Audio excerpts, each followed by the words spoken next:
So today I have Kylie Maxwell joining me from LJ Hooker, and I am looking forward to hearing Kylie's situation with dealing with COVID, because you're in 2 states, aren't you? Well, yeah, technically New South Wales, but we're on the border of New South Wales and ACT. So ACT market affects our business a lot. I suppose we're actually ideally located, we're 15 minutes to the Canberra CBD. So a lot of our tenants are actually working in the ACT. So that's where most of our traffic comes from as well, I suppose, in the way of rentals and house sales, a lot of ACT clientele. I find our legislation a lot easier than the ACT, so I'm glad I don't have to deal with ACT legislation. But yeah, other than that, we're pretty much on the border, so we could be working between 2 states. Yeah, definitely. How's that affected you with COVID? To be honest, COVID has not really affected our business at all. We feel very blessed in that respect. ACT has a large public service workforce, and majority of our tenants are in the public service, so their jobs were secure. We had the odd hospitality, Uber driver, taxi driver. We've got quite a large Indian cultural population in Queanbeyan, and generally a lot of, in that culture, a lot of them have their own businesses, or they're Uber or taxi drivers, or they work at childcare centres. So a lot of those tenants lost their jobs, but in fairness to them, they're very hard workers and they look for employment very quickly. So they may have only been out of jobs for 2 weeks. So we didn't, out of a portfolio of 700 tenants, I think we had 3 on hardship and we have 1 remaining. So, and that's just on a reduction of $50 a week. So touch wood, we were, it hasn't affected us. We've been very blessed in relation to tenancies and arrears. Our market itself is crazy. I was actually reading something on your Perth market this morning that your vacancy rate is very low. We've been extremely low probably for the last 12 months. So if anything with COVID, Queanbeyan is a little bit cheaper in the average weekly rent than Canberra.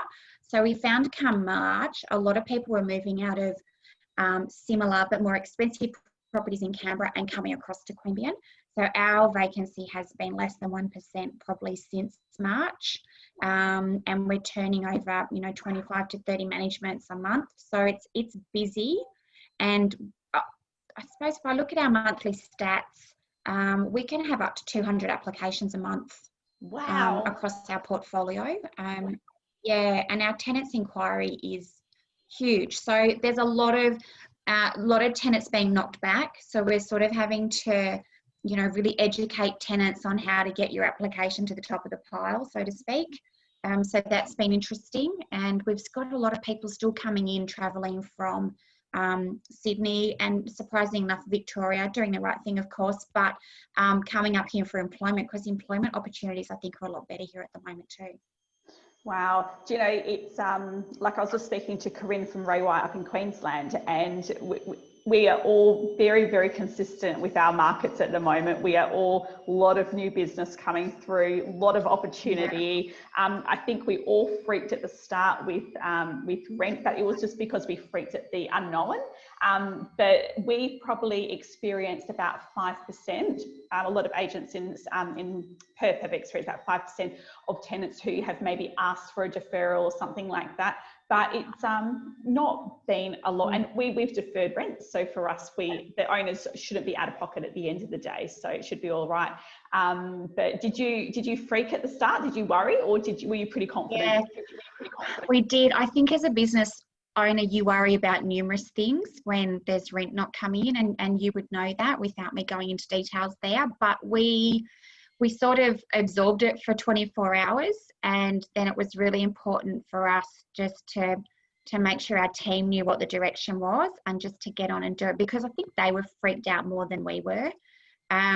We were lucky in the fact that our office space was big enough that we could stay within the office and we could just keep the door locked. So we didn't have any working from home, which was a lot easier, because I could imagine with teams and contact with your teams and keeping the culture going, if you're all working from home, that would be very challenging. especially when you've got a team member that needs motivating. You know, if they're left alone at home, that would be very, very hard for them. So we sort of put a plan in place. We looked at some templates that were coming out. We looked at the government websites, what was available to people. And then I felt it was really important that we put anything that came out of our office into our own words and our own language. Because those templates are very robotic and they're quite cold and harsh. So we wanted to make sure they were coming out empathetically in the language that we use every day with our clients. So we put that into place in week one. Probably for the first 6 weeks, every week we did a communication to our owners and our tenants, just to let them know what we're doing, how things are going. We put our virtual routines into place, and all our open homes we put onto virtual inspections as well. But that really only lasted about 3 weeks doing virtual, and then we were able to do one-on-one appointments. So yeah, at first it was like, oh my God, what is going to happen? And you're right, it was the fear of the unknown. And then we just went, you know what, let's just deal with it. And we just got on with it, and nothing's really changed for us. So it's been great. So you talked about your virtual inspections and viewings. Is that something that you thought that we did it because we needed to, but it's a really cool idea, we're going to continue doing it? Has there been any of that? Or yeah, look, personally, I hate them. You're not the only one that said that. Everyone has said the same thing. Yeah. I just, you know, with us, most of our portfolio is within a 10K radius. So I know that a lot of businesses that love them, they love it because it's cut down travelling time. But from a compliance side of things, or actually getting a good visual inspection of the property, I don't feel it captures what we need to see. So it's good maybe for a one-off, and, you know, and we're certainly happy to do them, and we've explained that to our owner. But I think the next one would be within 3 months, if we could, would be an actual on-site inspection.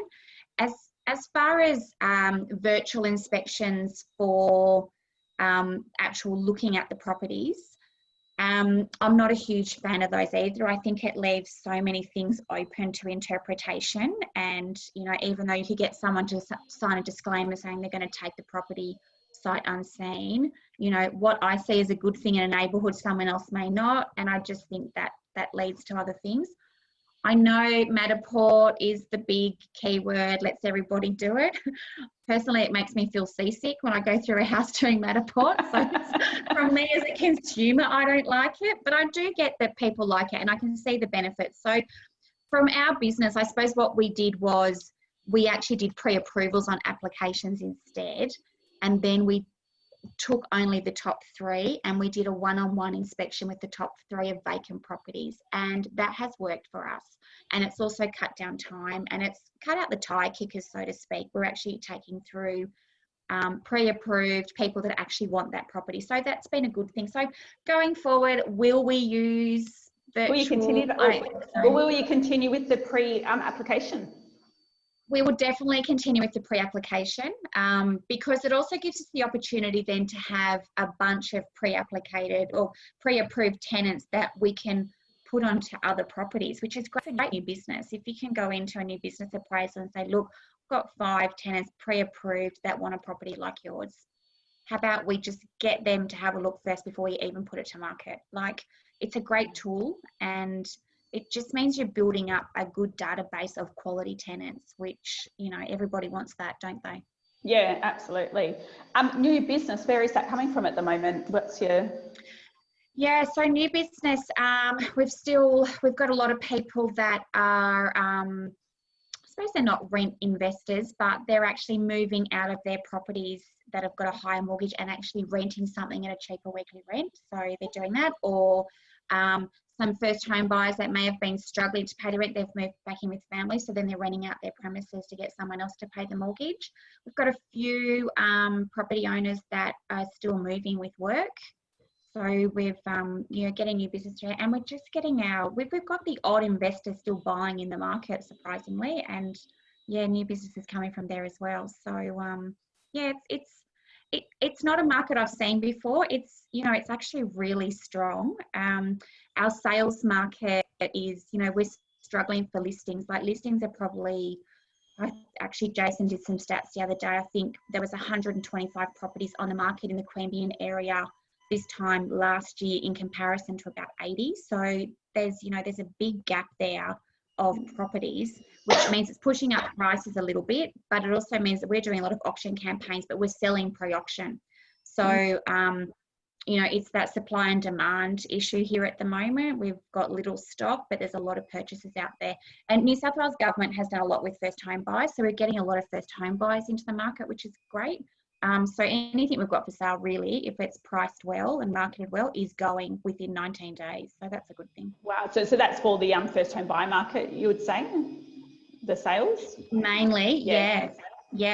Yeah, definitely. Yeah. Our rentals are actually our offers, because we're pretty proactive because we do have those pre-approved applications.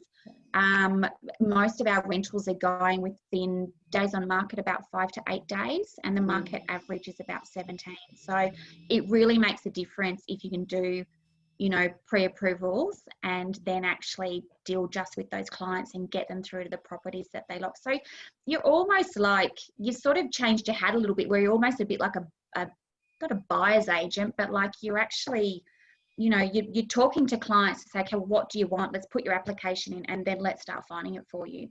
And then as soon as that property hits the market, you get them through, and it's leased. So everybody's happy. Yeah, absolutely. It's a very exciting market. And what do you expect will happen? Last question. What would you expect to happen in the next 6 months? Are you expecting? Is anyone worried that COVID's going to, hit you guys, or are you worried that the market's going to go up or down? Is there any speculation? Look, I think rentals will stay exactly how they are, because we've had a really good rental market for the last sort of 2 years, I think. So I can't, if anything. If you jump into the ACT and you go to the shopping centres and restaurants and everything seems like life is normal. And even our businesses here in town, they pivoted really well for COVID, and they're doing really well with numbers, and people are out and about. So I can't see it changing. I think we're still going to have low stock when it comes to rentals and low vacancy rate. Sales wise, we're predicting a little bit of a fall in prices, but probably only 1 to 2%. And, stock levels might change a bit, but I think we're in a really, really good market. So, we're not going to look a gift horse in the mouth. We're just going to run with that and just keep doing what we're doing. And, and just feel really grateful that we're in a better position than most, I think. Yeah, absolutely. And so your area, you would highly recommend it as an investor area? Yeah, definitely. Yeah, definitely. Look, it's really funny in our area. So you could buy a really old, 1970s 1-bedroom unit, still from anywhere from 150,000 to 180, and you could still get 200 a week rent return on it, or you can go up and you could buy a 1-bedroom or 2-bedroom unit for sort of around the 300,000. Only a couple of years old, and you're still getting 350, 360 a week. So the rent return is there. We've got a couple of homes still in that under 500,000 bracket, which are doing well as well. And but as far as if you just want to start and build a portfolio, my recommendation is don't always look for new, don't always look for something sparkly, because there's always a market for tenants in older properties as well. And the return is still there, and start building that way, and then buy your new shiny one after that. So yeah, definitely a good spot. And as I said, 15 minutes to the Parliamentary Triangle, 20 minutes to Canberra CBD, and basically anywhere, hour and a half to the beach, hour and a half to the snow. Even though we're regional, we're very centrally located. So yeah, definitely.